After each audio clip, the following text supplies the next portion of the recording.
Masyarakat perlu lebih banyak dilibatkan dalam pengelolaan sampah agar memahami bagaimana menciptakan lingkungan yang bersih dan nyaman dengan mengelola sampah yang diproduksi setiap hari. Untuk itu, melalui Kementerian Pekerjaan Umum dan Perumahan Rakyat (PUPR), pemerintah terus melakukan pembangunan dan pembinaan.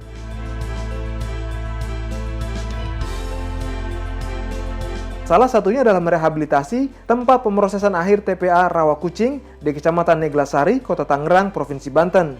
Rehabilitasi dilakukan dengan menyelesaikan pembangunan area penimbunan sampah yang menggunakan sistem sanitasi landfill untuk TPA Rawakucing. Metode sanitasi landfill, sampah dibuang dan ditumpuk di lokasi cekung, dipadatkan dan kemudian ditimbun dengan tanah sehingga tidak menimbulkan bau busuk, mencegah berkembang biaknya bibit penyakit serta ramah lingkungan.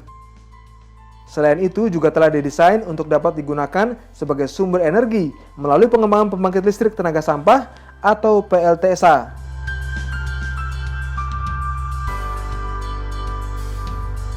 Biaya untuk membangun areal seluas 35 hektar menggunakan anggaran pendapatan belanja negara APBN sebesar 82,73 miliar rupiah. Dengan luas sel landfill 5,2 hektar, ketinggian tumpukan sampah rata-rata 15 meter. Maka total massa sampah yang bisa ditampung adalah 495.000 ton.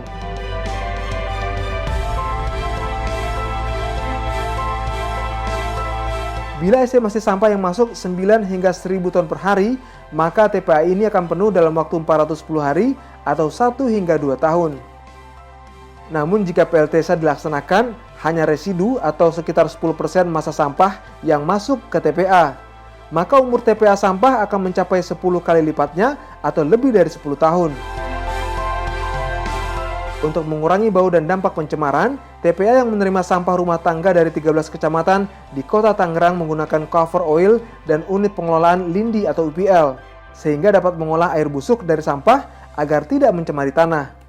Selain itu, pekerjaan yang dilakukan Kementerian PUPR, yakni pembuatan unit pengolahan sampah, perkerasan jalan operasional untuk mempermudah armada truk pengangkut sampah, unit pengolahan lindi, saluran drainase, lampu penerangan jalan, pagar, pelataran ruang uji, dan landmark. Selain itu, Kementerian PUPR mendorong masyarakat dan komunitas untuk dapat mengolah sampah dengan pendekatan 3R, yaitu reuse, recycling, dan reduce. Sehingga sampah mengalami reduksi sekitar 35%, atau sampah yang sampai ke TPA hanya 65% dari volume sampah yang mencapai 900 hingga 1.000 ton per hari.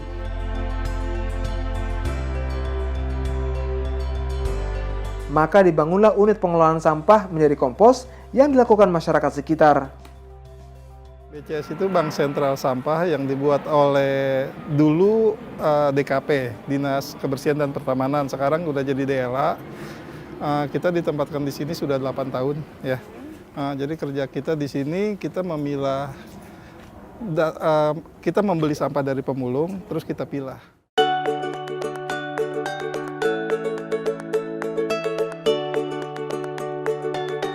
Selain membangun infrastruktur fisik, Kementerian PUPR juga berkolaborasi dengan pemerintah Kota Tangerang agar TPA Rawakucing juga menjadi tempat wisata edukasi pengelolaan sampah oleh para pelajar dan mahasiswa. Di TPA Rawakucing, pelajar dan mahasiswa dapat belajar membuat pupuk kompos, gas metana yang dibagi menjadi energi panas maupun energi listrik, dan pembibitan pohon. Dengan hadirnya berbagai fasilitas seperti taman, kolam penangkaran ikan, greenhouse, kebun binatang mini, hingga lapangan sepak bola, membuat TPA Rawakucing semakin menarik dikunjungi. TPA Rawakucing menjadi salah satu contoh tempat pemrosesan sampah yang disambut baik kehadirannya oleh warga sekitar.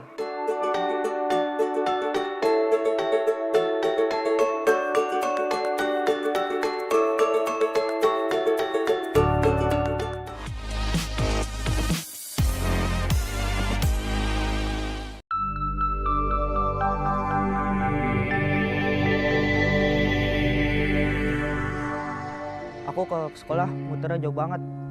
Pengennya sih dibuat jembatan, biar lebih dekat sekolahnya. Jakarta semakin banyak pembangunan, tapi sayang jalanan jadi macet. Kapan kelarnya? Udah mulai musim hujan, jalan pada berlubang. Kapan dibenerinnya? Tuh, warga jalannya sih banyak yang hilang.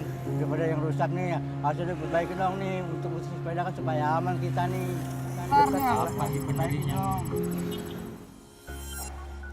Setiap hari selalu saja ada saran atau pengaduan terkait infrastruktur jalan seperti yang kita saksikan tadi. Lalu bagaimana Direktorat Jenderal Bina Marga mengelola pengaduan kita? Yuk kita pahami bagaimana saran atau pengaduan masyarakat dikelola oleh unit pengaduan Bina Marga. Kamu bisa menyampaikan saran dan pengaduan kamu melalui email pipbinamarga@pu.go.id atau bisa juga melalui kanal pengaduan di website www.binamarga.pu.go.id.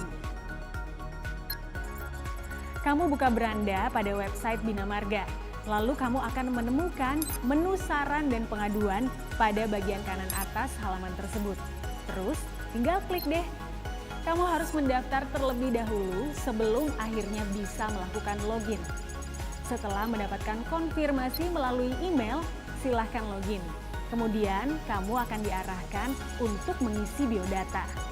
Selanjutnya, tinggal ketik saran dan pengaduan kamu. Ingat ya, sertakan titik lokasi yang spesifik terkait jalan atau jembatan nasional yang harus ditindaklanjuti oleh Bina Marga. Kamu juga bisa datang langsung ke ruang pelayanan informasi publik Bina Marga di gedung Direktorat Jenderal Bina Marga. Ada beberapa prosedur pengelolaan pengaduan masyarakat. Di sini, kamu akan diarahkan oleh petugas pelayanan untuk mengisi formulir terlebih dahulu. Jika pengadu adalah instansi, maka wajib melampirkan berkas-berkas khusus sesuai yang diatur oleh perundang-undangan yang berlaku. Sementara untuk pengadu berbadan hukum, wajib menyertakan lembar pertama dan terakhir anggaran dasar yang telah disahkan oleh Kementerian Hukum dan HAM. Petugas pelayanan akan memverifikasi berkas-berkas pengadu untuk ditindaklanjuti. Buat kamu yang berada di daerah, tenang aja, Ditjen Bina Marga didukung oleh 22 balai yang tersebar di seluruh Indonesia loh.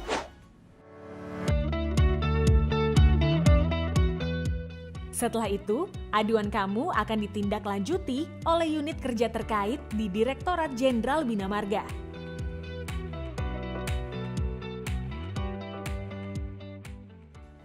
Jadi, jangan khawatir, Ditjen Bina Marga pasti akan menindaklanjuti pengaduan kamu.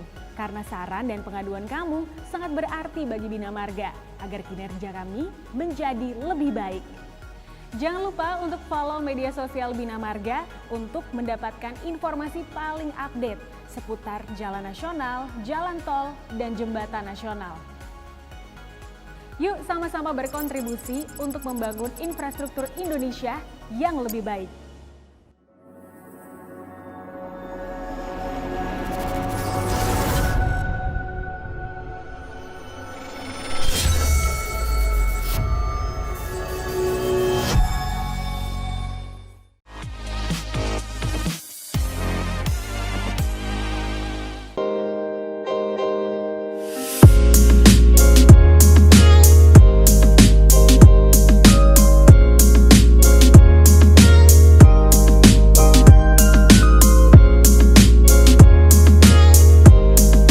Untuk mengurangi jumlah sampah yang masuk ke tempat pemrosesan akhir atau TPA, Kementerian Pekerjaan Umum dan Perumahan Rakyat (PUPR) membangun tempat pengelolaan sampah reduce, reuse, dan recycle atau TPS 3R.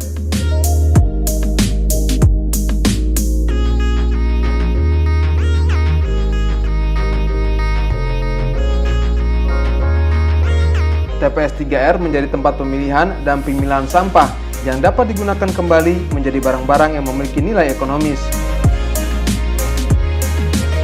Semakin meningkatnya produksi sampah, pada akhirnya kapasitas TPA atau tempat pemrosesan akhir sampah ini akan menjadi semakin terbatas umurnya. Karena semakin banyaknya produksi sampah atau timbulan sampah yang harus dikelola. Oleh karena itu, kita harus mengupayakan berbagai cara untuk mengurangi jumlah timbulan sampah yang dihasilkan oleh masyarakat. Program TPS 3R yang berbasis masyarakat ini sudah dilaksanakan di 106 lokasi, tersebar di 24 provinsi dengan total anggaran mencapai 63,6 miliar rupiah.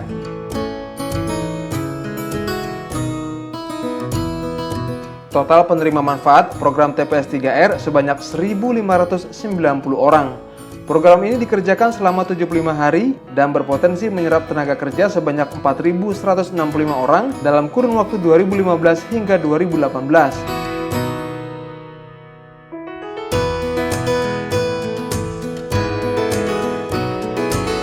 Jumlah yang menerima manfaat program ini diperkirakan mencapai 9,8 juta orang. Sementara di 2019, pembangunan infrastruktur persampahan dapat melayani 416.680 kepala keluarga.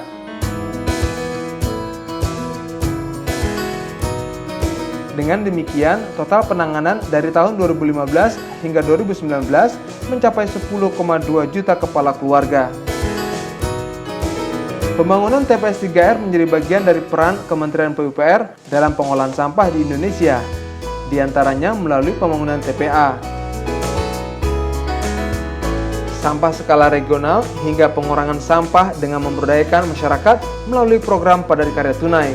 Di beberapa lokasi penerima bantuan, program TPS 3R memilah dan mengolah sampah untuk dimanfaatkan menjadi pengganti bahan bakar atau campuran bahan aspal.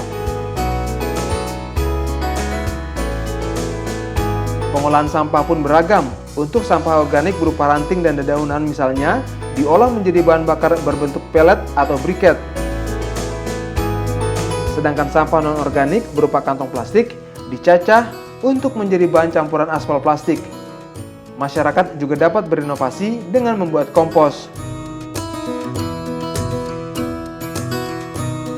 Gerakan Indonesia Bersih yang diluncurkan Kementerian PUPR membagi pengelolaan sampah melalui program reguler dan program khusus. Program reguler diantaranya pembangunan TPA regional, TPS 3R, sanitasi berbasis masyarakat Sanimas, instalasi atau pengolahan air limbah IPAL, dan instalasi pengolahan lumpur tinja IPLT. Salah satu lokasi yang sudah menerapkan TPS 3R yakni kawasan Seminyak, Bali. Para penggiat usaha baik pengusaha restoran maupun pengelola hotel sudah ikut serta dalam penerapan TPS 3R ini.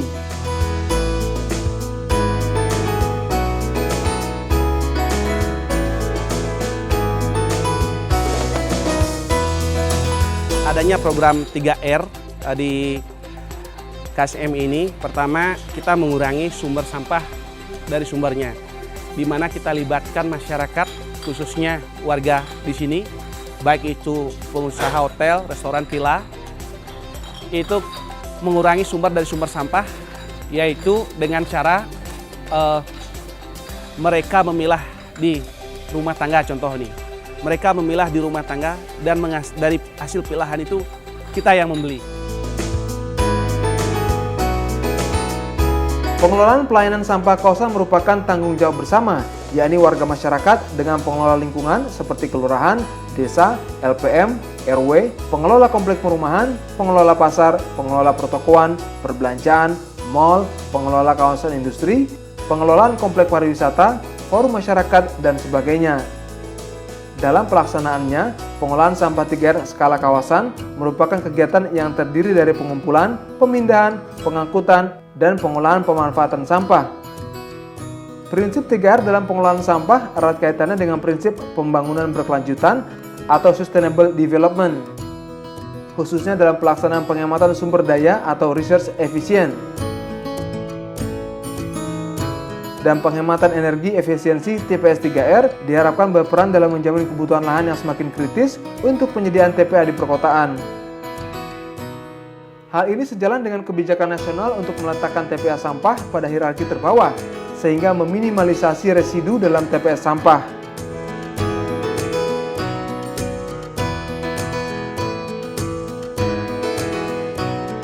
Semenjak ada TPS 3R, kampung kami jadi bersih dan saya jadi ringan.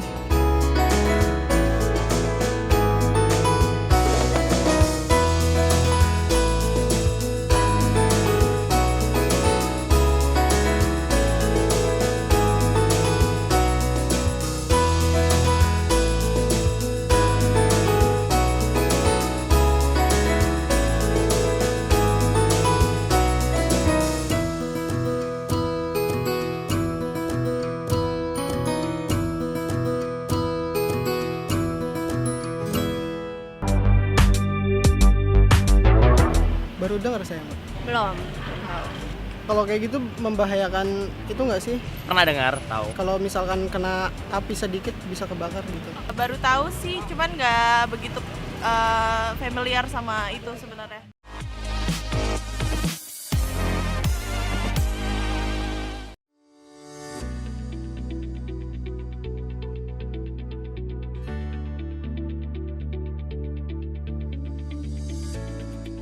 Pusair adalah salah satu dari 4 institusi penelitian dan pengembangan di bawah Kementerian Pekerjaan Umum dan Perumahan Rakyat.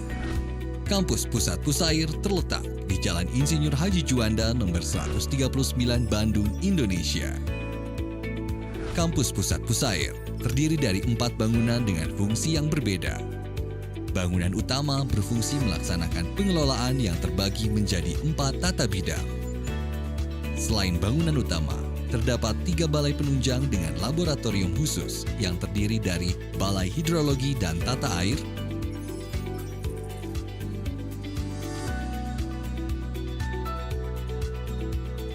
Balai Hidraulik dan Geoteknik,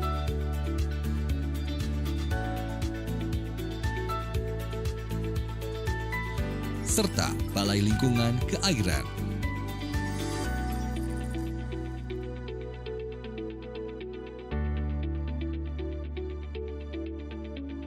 Selain di Bandung, Pusair juga memiliki 5 balai yang tersebar di seluruh Indonesia. Balai Litbang Pantai yang terletak di Buleleng,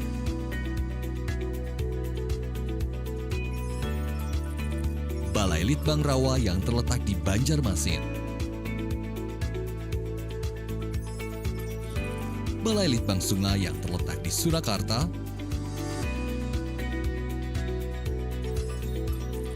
Balai Litbang Sabo yang terletak di Yogyakarta, dan Balai Litbang Irigasi yang terletak di Bekasi. Tugas utama Pusair adalah melaksanakan penelitian dan pengembangan di bidang sumber daya air. Fungsi Pusair adalah melaksanakan implementasi teknologi, uji laboratorium dan lapangan, evaluasi, standar dan pedoman, kerjasama dan pengelolaan dan edukasi. Pusair menghasilkan produk unggulan dalam bidang sumber daya air yang digunakan oleh pemerintah, perusahaan dan masyarakat untuk meningkatkan kualitas hidup. Produk unggulan Pusair 2017 adalah cleaning saluran irigasi yang memberikan efisiensi terhadap saluran irigasi, Saboda Mikromodular yang mengurangi angkutan sedimen dari darat ke sungai, blok beton terkunci yang berfungsi sebagai pelindung struktur terhadap gerusan air.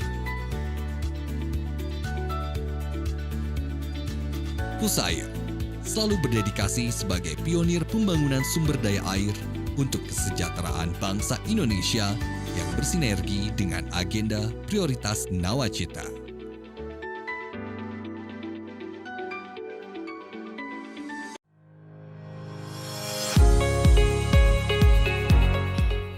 Pembangunan infrastruktur merupakan salah satu aspek penting yang menjadi prioritas pembangunan nasional.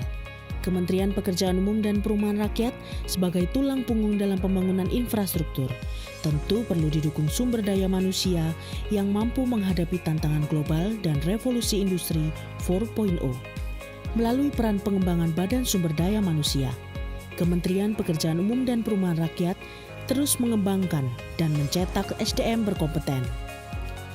Dalam pelaksanaan tugasnya, BPSDM didukung oleh Sekretariat Pusat serta didukung Balai Diklat, mengembangkan SDM PUPR yang kompeten dengan merancang dan melaksanakan program pengembangan kompetensi SDM secara sistematis, mulai dari gap kompetensi dan kinerja. BPSDM telah mendesain kegiatan pelatihan sesuai dengan kebutuhan unit organisasi dan menjawab permasalahan di lapangan, serta pelatihan untuk memperbaiki gap kompetensi. Kegiatan pelatihan lebih difokuskan pada materi 70% praktek di lapangan atau on-the-job training, 20% tutorial, dan 10% teori. Sedangkan bentuk mode pelatihan yang diterapkan ada pelatihan dalam kelas, pelatihan e-learning, pelatihan blended learning yang menggabungkan e-learning dan klasikal, juga dikembangkan sistem belajar mandiri melalui aplikasi Simantu. Yang tidak kalah penting, BPSDM juga telah mengembangkan program pelatihan sertifikasi kerjasama dengan asosiasi profesi. Kemudian untuk mendukung revolusi industri 4.0, BPSDM juga terus berinovasi, yaitu dengan mengembangkan aplikasi Simantu, Simentor, I-Pelatihan, Simerit PUPR, serta aplikasi lainnya yang mendukung pengembangan SDM. Untuk lebih meningkatkan kualitas SDM, BPSDM juga mengembangkan penerapan manajemen talenta dan pengembangan jabatan fungsional. Salah satu terobosan Kementerian PUPR adalah dengan mendirikan perguruan tinggi vokasi, yaitu Politeknik PUPR, yang bertujuan untuk mendukung pengembangan SDM dan percepatan pembangunan infrastruktur. Sebagai motor pembangunan infrastruktur, SDM Kementerian PUPR haruslah unggul, profesional, dan handal dalam menghadapi tantangan ke depan.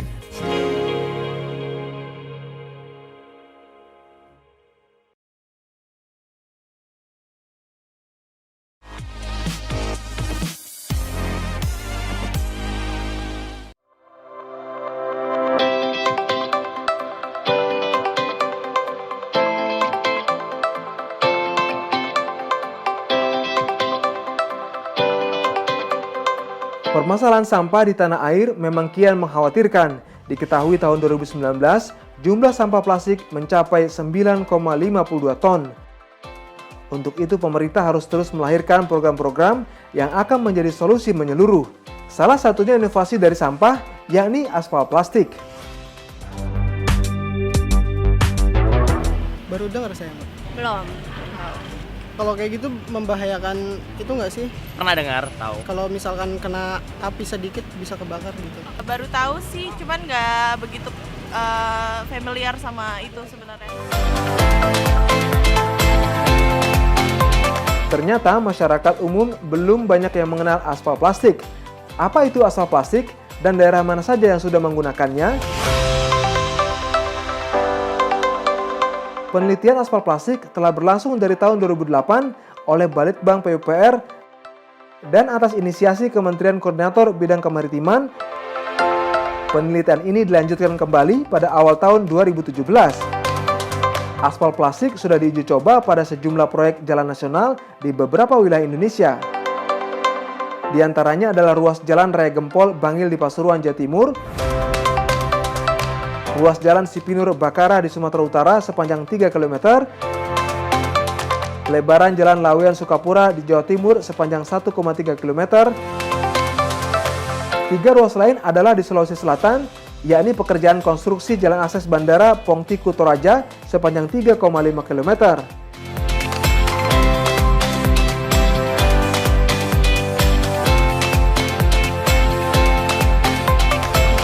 Rekonstruksi Janep Ponto Bantaing Bulukumba Bira dan Bulukumba Sinjai sepanjang 2,2 km, serta pembangunan akses Labuan Bajo di Nusa Tenggara Timur sepanjang 9 km. Inovasi ramah lingkungan ini patut diacungi jempol, sebab pemanfaatan limbah plastik menjadi salah satu solusi bagi permasalahan sampah plastik di Indonesia. Dengan menambah itu tadi manfaatnya, Anda harus hitung sampah kita bebas. Ini yang paling penting, sampah rektor yang akan mempunyai azas pemanfaatan yang tadinya merusak, ya. Ini kita bersihkan, tetapi kita manfaatkan. Dengan menambah ini, saya misalnya harus membeli 1 kg plastik, tetapi aspal saya menjadi jauh lebih baik, 40% stabilitasnya. Anda bayangkan ini gimana? Kita masih hitung secara untung-untungannya ya, bahwa kalau stabilnya 40%, misalnya secara sederhana, tadinya kuat 10 tahun, lebih stabil 40%, kan lebih tahan 14 tahun.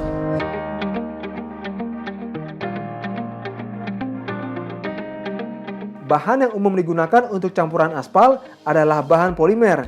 Kantong plastik yang sering kita gunakan sehari-hari menggunakan polimer dari jenis plastomer dan berpotensi untuk digunakan sebagai bahan tambah perkerasan jalan. Plastik yang dimanfaatkan dalam teknologi aspal plastik merupakan limbah kantong plastik berjenis LDPE yang sudah melalui proses pencucian dan pengeringan. Selanjutnya sampah dihancurkan menggunakan mesin pencacah.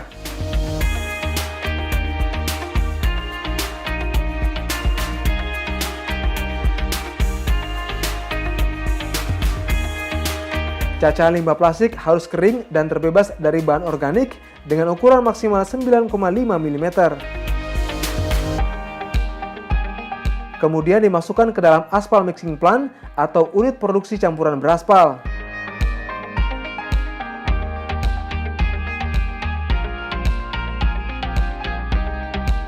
Limbah plastik dicampurkan pada agregat panas kurang lebih 170 derajat Celcius, lalu diaduk selama 10 detik hingga bahan limbah plastik dapat menyelimuti permukaan agregat.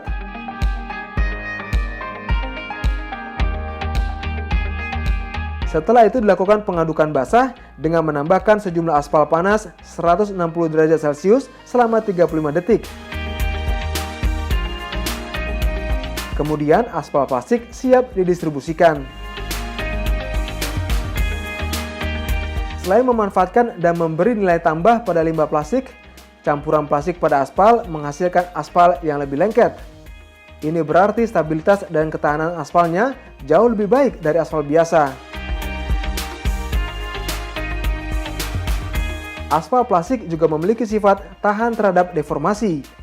Jalan lebih tahan dari kerusakan material akibat pembebanan yang terus-menerus. Penambahan plastik juga dapat meningkatkan ketahanan terhadap retak, sehingga dipastikan aman jika diaplikasikan pada jalan nasional. Jadi ini tadi berapa suhunya, Jukul? 150. Dia terdegradasi kalau temperaturnya lebih dari 280 derajat. Itu baru dia mengeluarkan racunnya, tapi ini masih jauh di bawah titik degradasinya plastik.